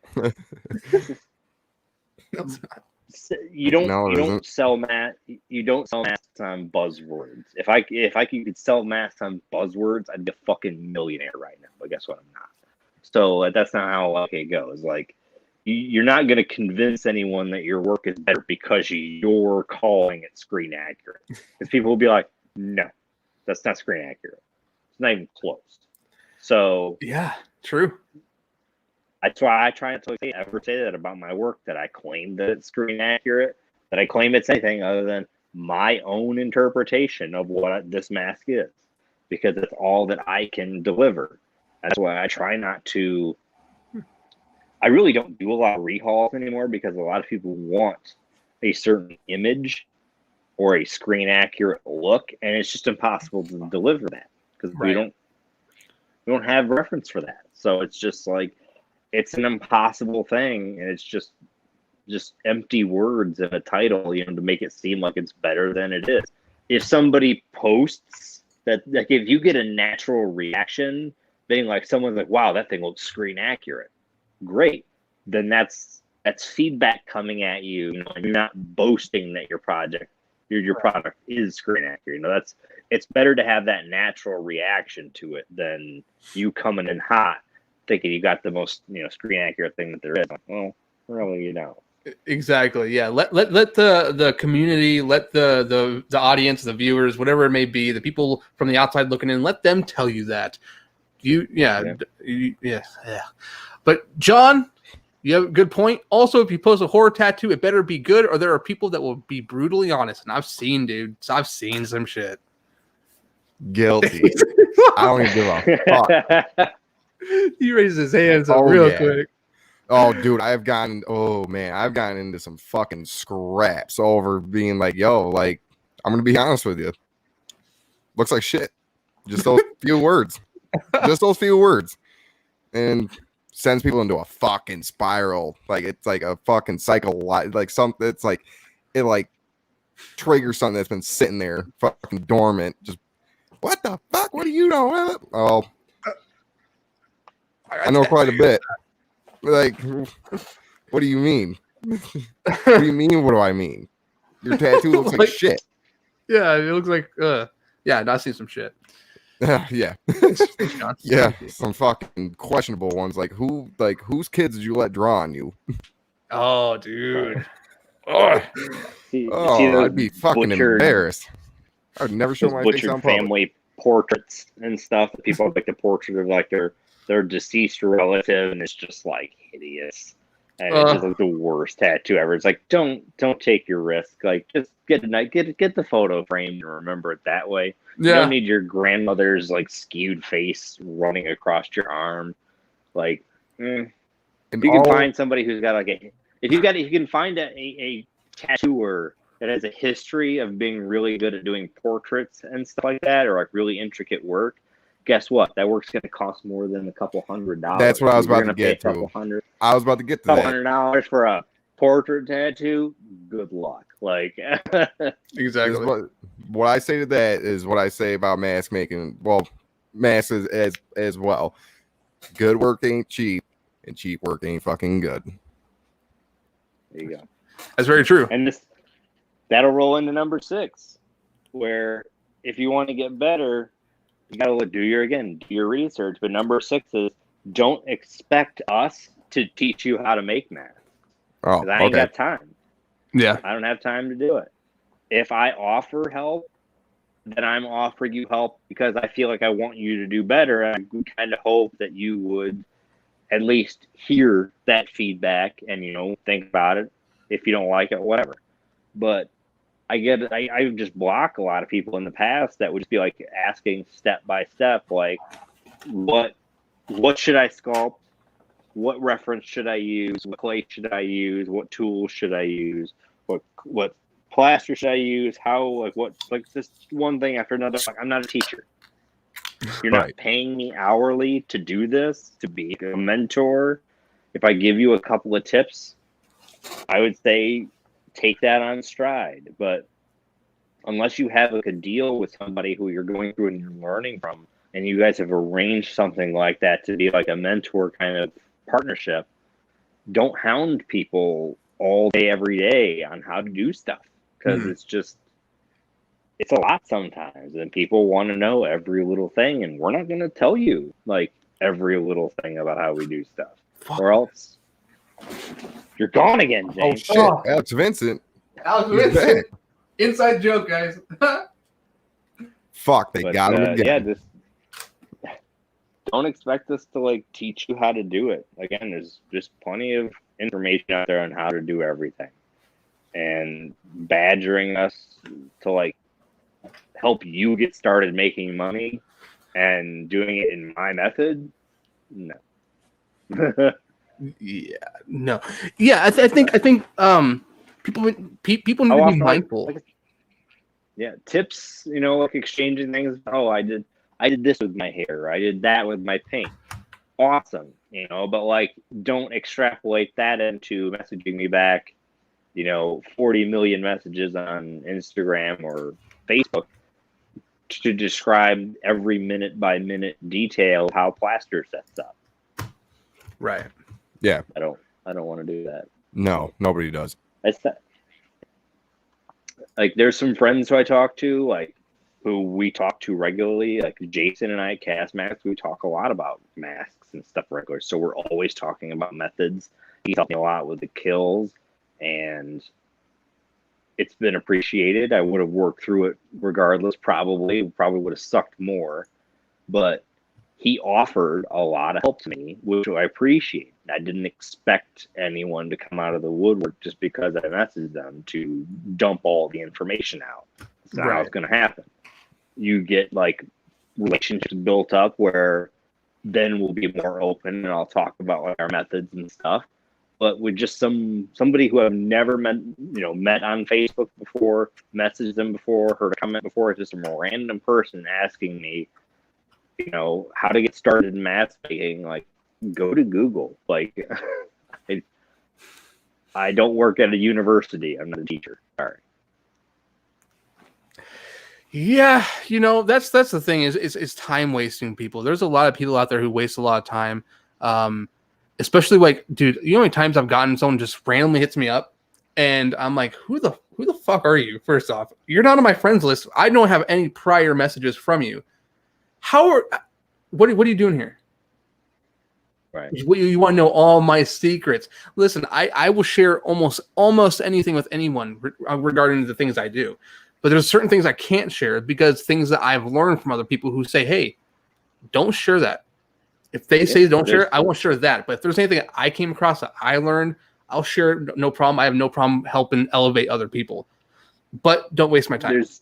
There's two segments to our community. And I'll explain this for a lot of the newer people that come in. There's a lot of people who like get interested by seeing posts on Facebook or seeing mask unboxings, and they want to get into making masks, especially this applies to Michael Myers, Jason, Freddy, whatever. You have your entry positions where you have a lot of people getting into it at the same time. It happened with 2018, where there's a flood of new people coming in. It's going to happen with Kills. When the movie hits, it's going to get real popular. It's going to be a lot of people looking up stuff on how to do stuff. Yeah. There's always the general, I call it the general pool of mask makers. And then you have more of the older style fraternity mask makers. It's not necessarily the best way to describe it, but it's kind of what it is. Like when people, when kind of like, but it's the thing, like it's gatekeeping knowledge that we only want to trust with each other because we either think that other people wouldn't understand how to execute it, and that if I told them how to do something and they did it terribly, then it may seem like I'm a bad teacher or something, like that. So it's a dicey situation where not everybody can come in through the door, like you really have to show your work, your passion, your ability, and then you kind of get accepted into the bubble of, reputable mask makers. But it takes a while to break that. It took me almost 2.5 fucking years to even essentially get in the door to that. Where I had people like offering me, like it kind of comes to a situation where like, instead of asking for it, people are like, they're just offering you. Like you'll have like, I'll have Nick Balpagano send me a tip on something, like it's something he's mentioned in that, but he's offering me help, like it's a kind of thing where you become more known in the circle. People are, like we're all aware of each other, like it's a large group of people, but there's a few people, in the top, 25 to 50 of what we do, and we all kind of know each other. Yeah. New people will come, old people go out, like there's, it's kind of a revolving door. But if I told everybody how I did everything, then no one would fucking buy anything from me.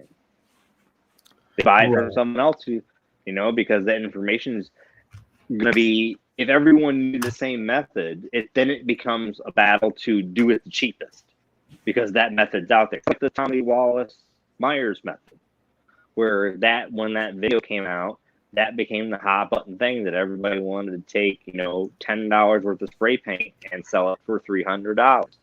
Where it's just, that's not the case. Like there's a lot of people that might be able to do great work, but it's just a pain, you know. Like you got a lot of new people coming in. You're not gonna get a lot of the older seasoned people just answering questions, you know, a lot of stuff like that. Like if we don't trust you with that information, you're probably not gonna get it. Right. I feel James it. is gone again. James has had a lot of video issues. Yeah, he was lagging. I was gonna say that. James, no, you're fine. Oh, it's Let's go with the color bar picture. I don't know. But Hey guys, sorry. anyway, Had to get a new battery. new battery. Oh yeah. Damn, But yeah, like it's kind of sucky that it's a fraternity style thing, but it's also kind of quality control.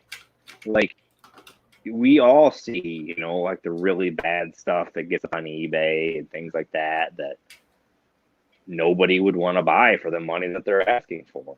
And it's just like you don't want to put the cart before the horse, essentially. Like a lot of people are trying to rush out work. They try and like get in and get hot and get quick and start selling stuff. And that's not how it goes. It's a fucking slow burn in the community to like get stuff out there, get your name started and your rep built, things like that. Like it's not just the piece you're producing. Right. Yeah, exactly. Oh, what's up, Sino? How's it going, man? Thanks for stopping by. What up? What up? What up? Yeah, no, I kind of understand. See, I was, what was this? 2 years ago, I know a guy who asked another artist for help, and the artist gave him some pointers. He's no longer in the hobby, by the way, guys. Apparently, he's a scammer. Who? Oh, you know Curtis? Oh, Curtis. Good old fucking Curtis. Oh, Jesus yeah. Christ. Oh, we are dropping names tonight. Anyways, so someone shared something with him. He tried to use it. It didn't work for him. So you know what he does? He blasts those tips straight up on Facebook for the world to see. Drama to its finest, right? Like grown men, you know. And it's like, dude, just because it doesn't work for you doesn't mean it doesn't work for someone else. But yeah, that was and me and him at the time, we were partners in this mask thing, and see, he had been doing it for years at this point, and me, I once again was very green. I didn't know what the fuck I was doing, trying to follow this guy who apparently doesn't even know what the fuck he's doing. And I was like, hey, dude, you're making... honestly, who knows what we're doing? I don't know what I'm doing. Cena says, so far, I said, sorry, I'm getting all tongue-tied. Doomsday says Nick is a legend. Nick is a legend. Drop names, guys. This is Assholes with Opinions. Oh, yeah, we're referring to 78 Killer Studios. Yeah. If you ever heard of him. Fucking joke. Yeah, I've actually I had to make a Facebook post recently because I've had so many of his customers come up to me and say, hey, what's up with Curtis? What are you doing? He's had my mask for 9 months, a year. I'm like, guys, I don't talk. I'm not his fucking babysitter. What the fuck? I'm not his friend. You know, he blocked me for what reason? Yeah, I don't know, but he blocked me for no reason. Same here. He's just a dickbag, man. And so I'm trying to be respectful to him as much as I could at the time. Was like, I don't know. I'm sorry. I hope you get your mask back and everything else. And I find the dude blocks me. I'm like, I haven't done a single thing wrong to you. So, yeah, let's go ahead and let everyone know that he's a scammer, and that no, I don't associate myself with people like that. So don't message me. It's crazy, man. I don't know how that came out from what we were talking about expecting artists to tell you about a mask. Assholes with Opinions. We're going to spin off into just a ton of tirade on whatever it doesn't. This is merely a rough outline of bullshit. We're going to bullshit. It doesn't really matter. So I have a list of names right here. List of names. I'm just going to fucking start reading off. No, I'm not going to do that. I don't have a list. The last one I do have on mine was one that I added later, and it's not necessarily a super dump, but it's just some advice One of the best quotes I ever heard, especially when I was in school and I was learning in industry classes when it came to metalwork, woodworking, things like that, like doing a lot of like making things. My teacher said, I believe it was him, he said, you know, there's a thing like a jack of all trades, but a master of none. Don't spread yourself too thin doing too much stuff, because usually all of it will suffer.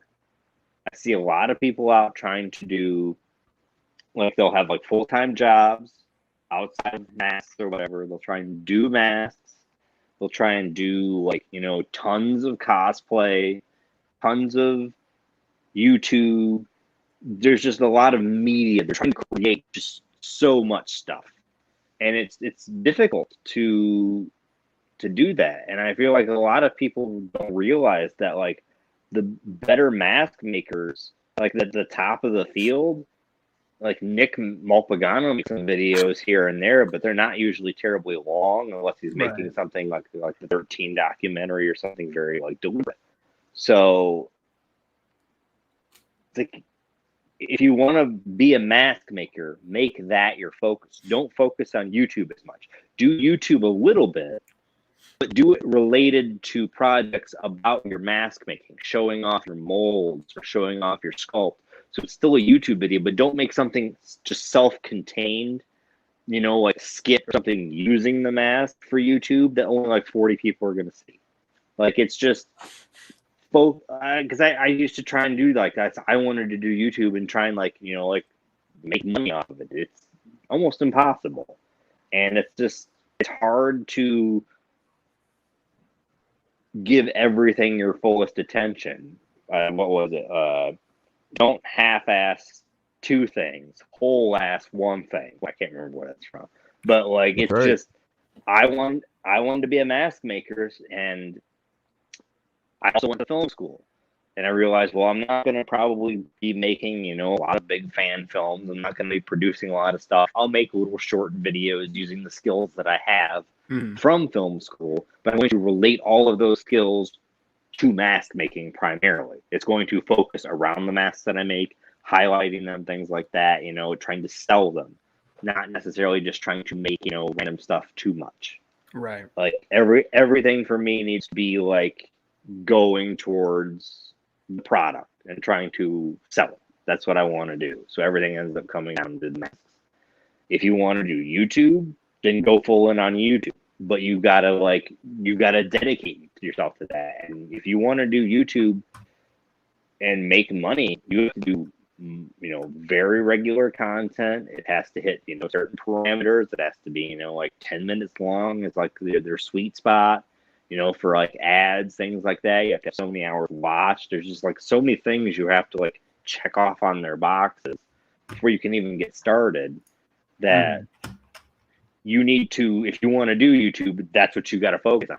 You can't make masks full time and do YouTube full time. You don't have enough time in the day to learn both of those, you know, worlds and have them at all, you know, not suffer because you're doing the other.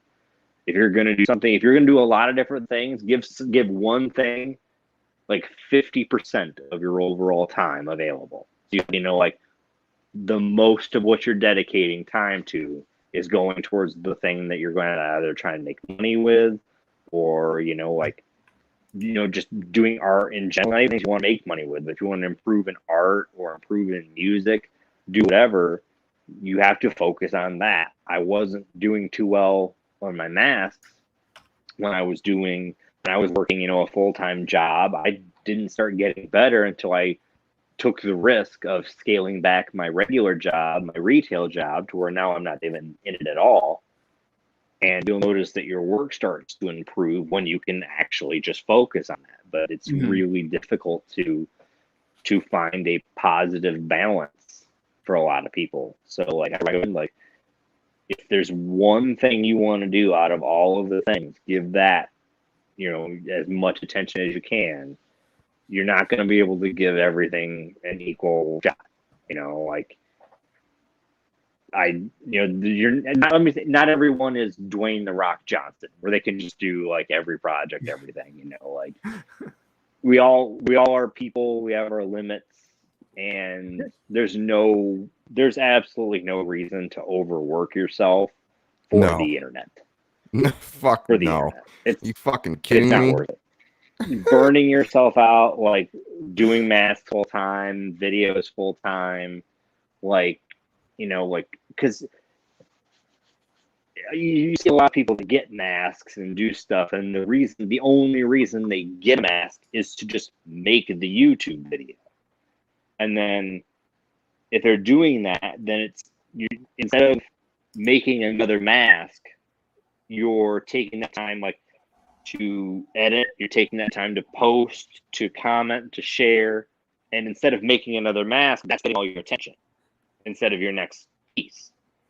So it's just oh yeah, I did a mask and I shot a video, but there's all this extra back work that I have to do to get all that done.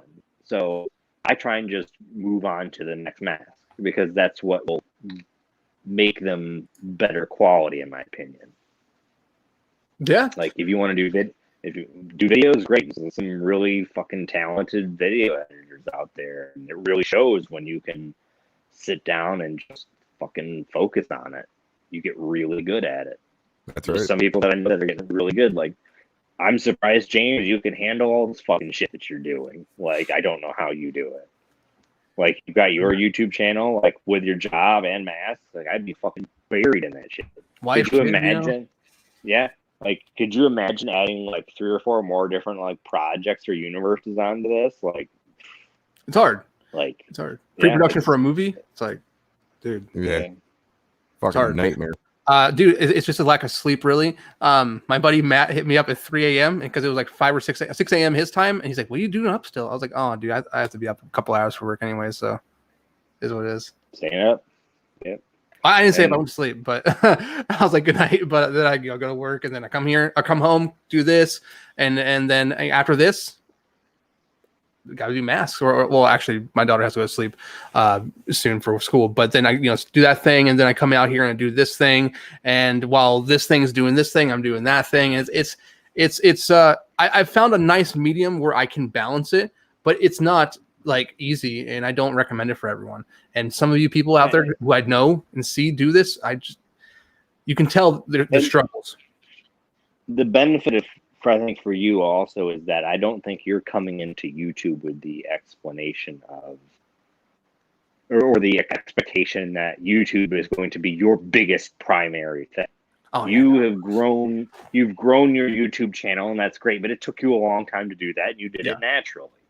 But that's what it takes. It's going to take a while if you're not doing it, 2 uploads a week, regular schedule content where people can view, that's a different game. And if you want to make YouTube a job and make money from that, it's very difficult to do that and do mask making and all that kind of stuff at the same time.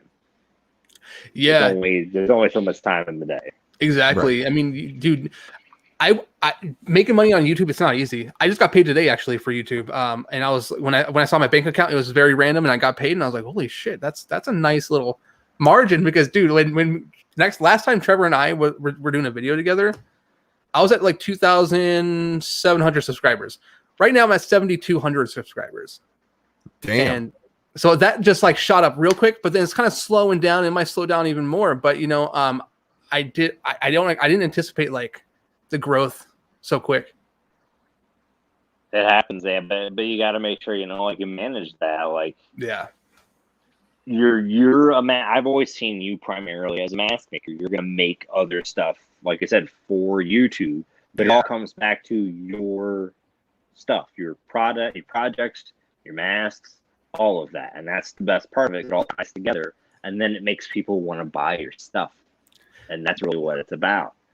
If you're doing a lot of superfluous stuff that doesn't make people want to buy your product, you don't expect, to dedicate no time to it and have it be, good at all, because it's just not going to happen.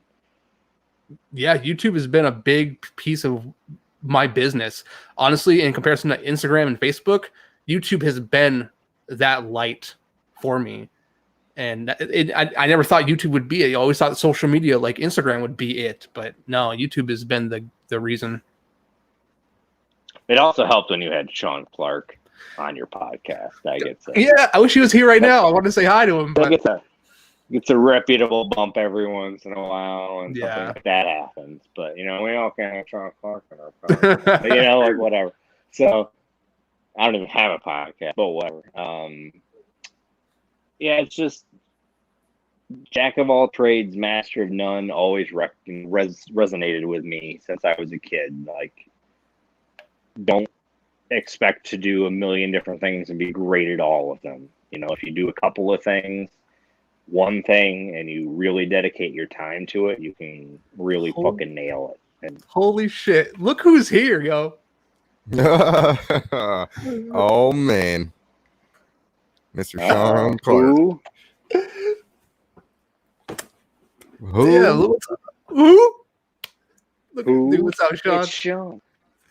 Anyway, don't get starstruck because Sean's here now, James. Come on. Oh, sorry. It's not like you've never talked to him. All right. No, like last episode. What was it? Last episode we did of this, with Roland. Nick came up on here, and then Sean came up within seconds. I was like, dude, look at all the people are coming in as we're closing and shit. It's fucking great, man. Yeah, what's up, Sean? Thanks so much for being here, man. It's freaking awesome. Yeah. But yeah, it's just don't overwork yourself. Like I said, there's no point to overwork yourself for the fucking internet. No, there isn't. 5 times. Dude, it's so true though, because you say his name literally like a certain amount of times, it's right there. You hear a knock on your door and shit. Fucking the man himself, yes, sir. I did watch your Jason Lives Hollow Ground, dude. That was sick. There's so much of that I didn't even know. You followed that through like crazy, man. And I actually just watched your video last night where the Halloween and Nightmare on Elm Street reference with how Nancy's house was actually Laurie's house first. That was a cool video. You guys gotta check it out. Oh no shit. I'll have to go definitely look at that one. I don't think I saw that one yet. Yeah, it's a good one. It's a good one. But yeah. Was there anything else we wanted to follow up, guys? We've been going for an hour and 47 minutes, and we got a lot off our chests. Yeah, I mean, it's just it comes down to think before you speak, research before you post. There you go. Don't be a fucking dickbag, and we'll all get along. Don't be a fucking recaster. Yeah, don't be fucking stealing people's shit. Yeah. There's enough room for everybody. There's a lot of people in here right now, and there's going to be more people. So when you're learning, know that there's a lot of people learning at the same time. And, time is limited for us. If you get some one-on-one time with us, I'm not saying consider it lucky, but we're pretty busy. And if we can take the time to help you guys, that I don't want to do it, but I don't always have the time. James is busy, I'm busy, things like that. I hear other people talking about, hitting up other artists and stuff. I'm like, you should give them time to reply. They'll get to it. They're busy guys. They'll get back to you. Trust me. The sun will come up tomorrow because it's just rubber and hair. Everything will be fine. Dude, and I've had several occasions, man, when someone will message me and I don't get back to them in time, and then they'll flood me with 5 more messages. And I'm like, dude, please don't do that to me. There was the instance recently, I remember, about some guy posting about one of Pagano's videos that he bought, and he was just displeased, and we were all like, well, did you message him? Yeah, I messaged him, but it was 10 minutes ago, and he hasn't gotten back to me. So let me blast him on the groups. I'm like, Nick doesn't have a cell phone, and he has to go to his physical computer to check the messages. So he's not gonna be there. He doesn't live in that room.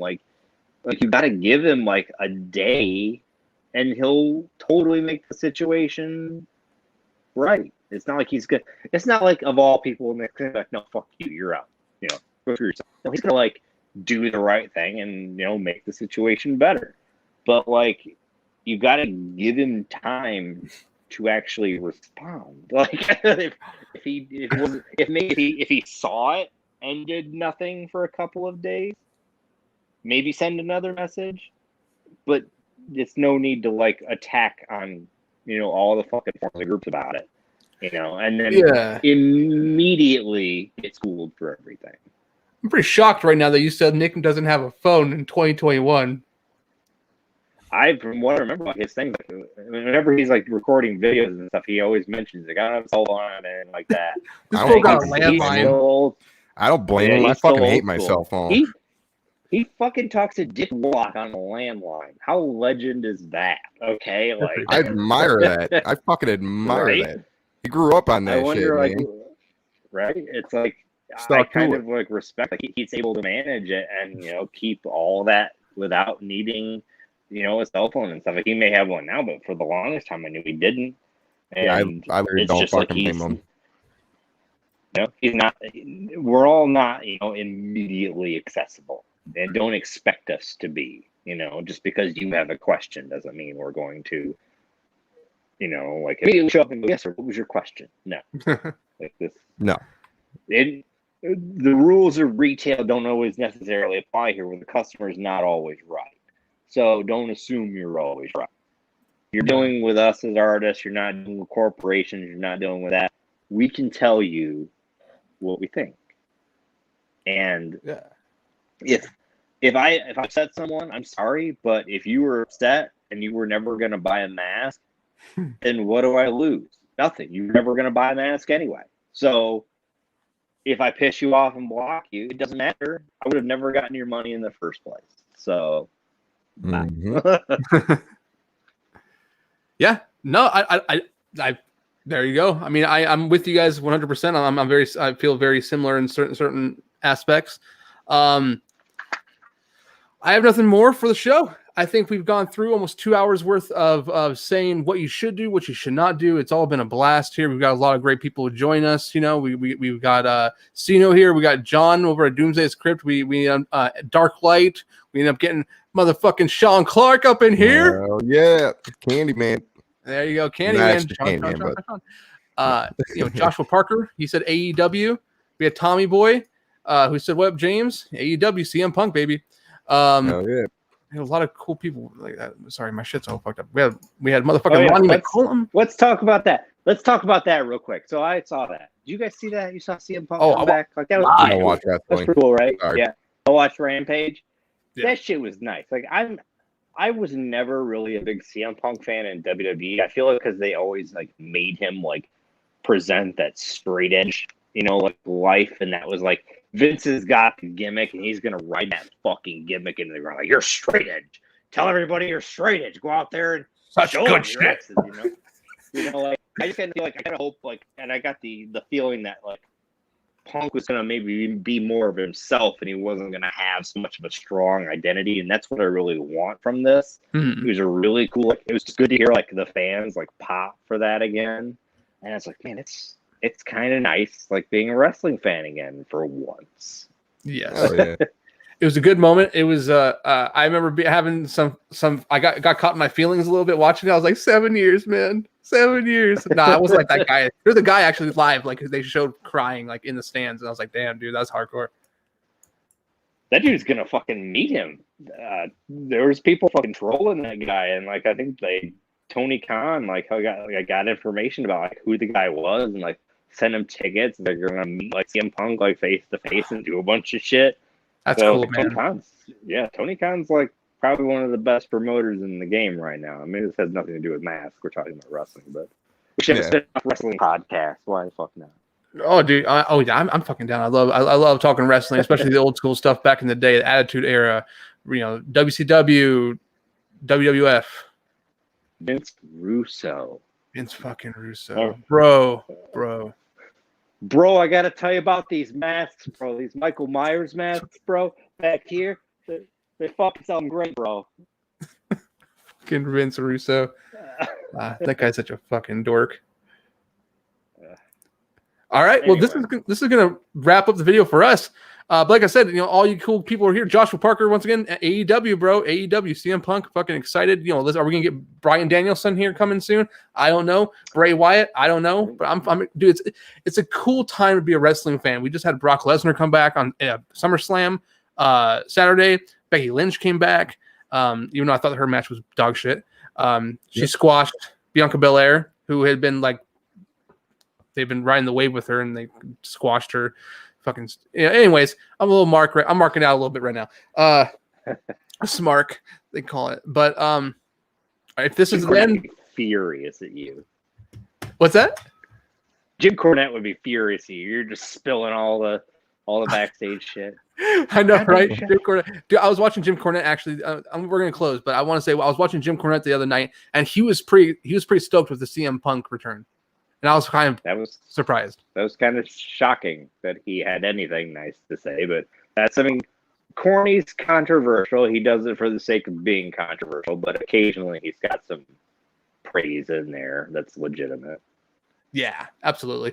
Big thanks to Toronto Freddy, our moderator on the channel. Thanks so much for being here, making sure that we didn't have any stupid fucks pop up in here and create any kind of negative energy other than the negative energy that we had. I mean, but I've had people on here wish me death and things like that and some crazy stuff. Oh, you're going to die, James. I've seen it. Like, yeah. Fuck, man. You go to hell. You go to hell and you die. Who the hell you die? You go to hell and you die. Yeah, that's what it was, dude. And I laughed at it, and he's like, oh, I know it hurts you, and I was like, it doesn't. It really doesn't. We're actually fucking laughing at you, you fucking joke. Yeah. It was actually at that moment that people were like, hey, make me a mod. People are like volunteering. I was like, sure, here you go. And they've been just keeping the fucking channel clean. Hell yeah. Actually, this video has a thumbs down, so thanks, douchebag. Hell yeah. You just gave more attention, and then there goes Dallas. There went Dallas. He was out. It was probably him. No, I'm joking. But yeah, that was the end of the video, guys. I want to say thank you for everyone who's been here, who has come to watch us talk what we love to talk about: masks, do's, don'ts. We love the hobby. Michael Myers, Jason, all that shit. Oh wait. I think he's gonna come back for the final seconds. I think I see his face. Oh, I see you. I don't know what the fuck happened there, but I just dropped out. No, you're good. Oh shit! I was closing it out. Dream was like, bye. My whole thing just crashed. No, you're good. Hey, I was pretty much saying thank you to everyone for being here. Thank you, Dallas, for being here. Coming up with the idea of the episode. It was a fun episode. We haven't done an episode in quite some time. I said episode a lot in that span of 5 seconds. So I feel good, guys. Thank you so much. Oh yeah, absolutely, man. All right. Well, we will catch you on the next episode of Assholes with Opinions. Absolutely. See ya. Later, guys.